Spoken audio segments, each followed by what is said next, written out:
Hi everyone. పెసరి గారెలు with chicken combination అయితే సూపర్ అనే చెప్పొచ్చు. చాలా చాలా టేస్టీగా ఉంటుంది. తినే కొద్దీ తినాలనిపిస్తుందనమాట. పెసర గారెల ప్రిపరేషన్ చూసేద్దాం. దానికోసం పెసర్లను ఓవర్ నైట్ నానబెట్టుకోవాలి. తర్వాత మార్నింగ్ వాటిని మిక్సీ జార్లోకి వేసుకొని కొన్ని ఉల్లిపాయ, పచ్చిమిర్చి, అల్లం ముక్కలు వేసుకొని మరీ మెత్తగా కాకుండా కచ్చపచ్చగా మిక్సీ పట్టుకోవాలి. తర్వాత అందులోకి కొంచెం జీలకర్ర, కరివేపాకు, కొత్తిమీర ఎక్కువగా వేసుకుంటే మనం గారెలు తింటూ ఉన్నప్పుడు చాలా చాలా టేస్టీగా ఉంటాయి. కొత్తిమీర వేసేసుకొని అందులో కొంచెం పసుపు, సరిపోయినంత సాల్ట్ వేసుకోవాలి.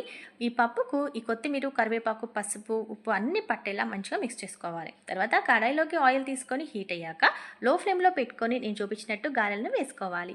తర్వాత హై ఫ్లేమ్లో పెట్టుకొని చక్కగా గోల్డెన్ కలర్ వచ్చే వరకు డీప్ ఫ్రై చేసుకోవాలి.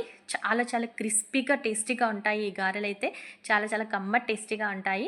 చూసారా, ఈ విధంగా ఒక వైపుకి మంచిగా కాలిన తర్వాత ఇంకొక వైపుకు టర్న్ చేసుకొని గోల్డెన్ కలర్ వచ్చే వరకు ఈ విధంగా డీప్ ఫ్రై చేసుకోవాలి. గారెలు చూసారా చూడడానికి ఎంత క్రిస్పీగా ఉన్నాయో.